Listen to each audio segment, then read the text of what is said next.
नमस्कार दोस्तों, स्वागत है आप सबका हमारे लोकप्रिय चैनल आज के ज्ञान में।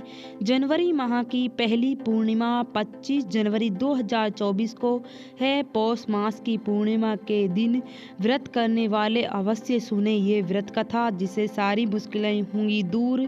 पौष मास की शुक्ल पक्ष में आने वाली पूर्णिमा को पौष पूर्णिमा कहा जाता है। हिंदू धर्म में इसका खास महत्व माना जाता है। पौष पूर्णिमा के दिन गंगा में स्नान करना व दान करना बहुत ही शुभ और फलदायक माना जाता है। पंचांग के अनुसार इस साल पौष पूर्णिमा का व्रत 25 जनवरी 2024 गुरुवार के दिन पड़ रहा है। इस दिन जातक व्रत करे और भगवान सत्यनारायण की पूजा का विधान है।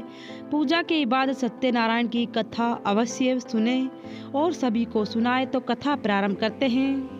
वीडियो में लास्ट तक बने रहें। अगर आप सबने हमारा चैनल सब्सक्राइब नहीं किया तो चैनल सब्सक्राइब कर ले। कथा प्रारंभ करते हैं। पौराणिक कथाओं के अनुसार काशीपुर नगर के एक गरीब ब्राह्मण रहता था, जो भिक्षा मांगकर अपना जीवन यापन करता था।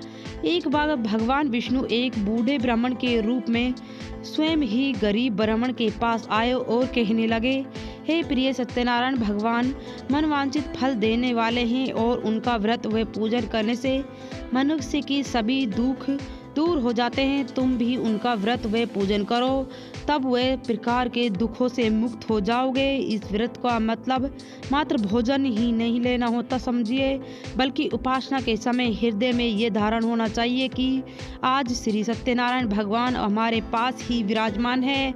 अंत में वे बाहर सुचातित बने रहना चाहिए। श्रद्धा भाव से भगवान का पूजन और उनकी मंगलमय कथा का श्रवण करना चाहिए। श्री सत्यनारायण की व्रत बताते हैं। व्रत पूजन करने से मानव मात्र का समान अधिकार है, चाहे वे निर्धन हो, धनवान हो, राजा हो या व्यापारी हो, ब्राह्मण हो या अन्य वर्ग, स्त्री या पुरुष हो। यह स्पष्ट करने के लिए व्रत कथा में निर्धन ब्राह्मण, गरीब लकड़हारा राजा, उत्कम के धनवान व्याप्ति, सदुवैसी, उसकी पत्नी लीलावती, पुत्री कलावती और राजा तंदुध्वज एवं गोपीगणों की कथा का समावेश किया।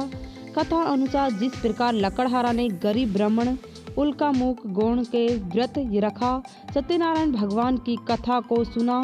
इस कथा को सुनते ही श्रद्धा, भक्ति तथा प्रेम के साथ सत्य व्रत का आचरण करने लगा और फलस्वरूप सुखी भोग का परिलोक में मोक्ष का अधिकारी हुआ। एक साधु वैसे ने ये प्रशंसा राजा उल्कमुख को सुनाई, किंतु उनको विश्वास अधूरा था और श्रद्धा से कमी होने के कारण उसके मन की प्रेरणा ली और शांति प्रताप सत्य व्रत करूँगा। समय बीतने पर उसने एक घर कन्या का जन्म हुआ।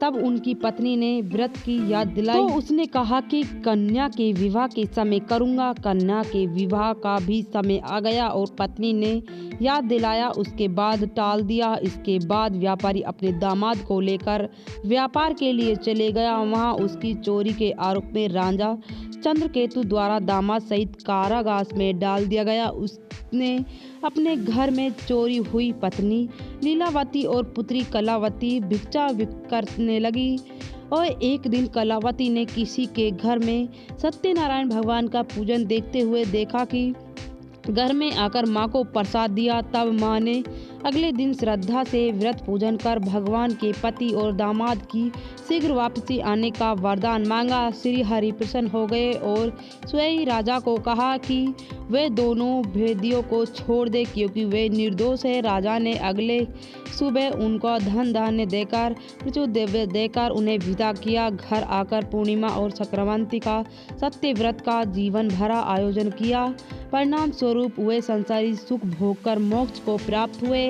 इस प्रकार एक बार राजा चंद्रध्वज ने में गोपणों के साथ श्री सत्यनारायण भगवान की कथा का पूजन किया, किंतु अपने अभिमान की वजह से राजा ने ना तो पूजा स्थल पर गए, ना ही दूर से ही प्रणाम किया, ना ही गोपनीयों द्वारा दिया गया प्रसाद ग्रहण किया। परिणाम ये हुआ कि राजा के पुत्र धन धान्य गजद नष्ट हो गया। राजा को फिर से आभास की विपत्ति का कारण सत्यदेव भगवान का निरादर है। तब उस बहुत विपत्ति हुआ।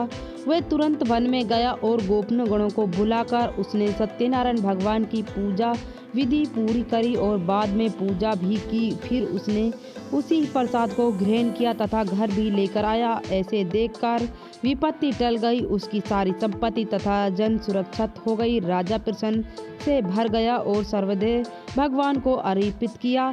तो ये संपूर्ण जानकारी सत्यनारायण भगवान की कथा के बारे में। अगर वीडियो अच्छी लगे तो वीडियो को लाइक शेयर जरूर करना, कमेंट में सत्यनारायण भगवान जरूर लिखना।